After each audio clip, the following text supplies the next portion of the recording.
सध्या महाराष्ट्रात दुहेरी हवामान अनुभवायला मिळत आहे। एकीकडे काही ठिकाणी उन्हाचा तडाखा वाढल्याने नागरिक हैराण झाले, तर दुसरीकडे वादळी पावसाने अनेक जिल्ह्यातील शेतकऱ्यांना त्रस्त करून सोडला आहे। आजही राज्यातील काही ठिकाणी अवकाळी पावसाचा इशारा देण्यात आला आहे, तर जळगावात आठवड्याभरात उष्णतेची लाट येण्याची दाट शक्यता हवामान अभ्यासकांकडून वर्तविण्यात आले आहे।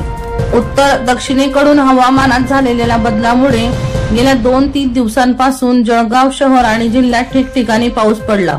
यानंतर मंगळवारी आभाळ स्वच्छ असल्यामुळे पुन्हा तापमान 40शी पार गेले, अर्थात सोमवारच्या तुलनेत ते 4 अंशांनी वाढले। मंगळवारी शहराचे तापमान 40.8 अंशावर होते। आता 24 ते 27 एप्रिल दरम्यान कमाल तापमान 40 ते 42 अंश दरम्यान राहण्याची शक्यता आहे। या काळात जिल्ह्यात पावसाची शक्यता नाही, मात्र 27 एप्रिल नंतर पुन्हा उष्णतेच्या लाटेची संकेत मिळत आहे। त्यामुळे एप्रिलचा शेवट आणि मे महिन्याची सुरुवात ही अत्यंत तापदायक राहण्याचा अंदाज आहे। रविवारी व सोमवारी असलेले ढगाळ वातावरण मंगळवारी पूर्णपणे निवळल्याने तापमान वाढून उकाडा असह्य झाला आहे। दीपक राठोड यांचा रिपोर्ट DR न्यूज जळगाव।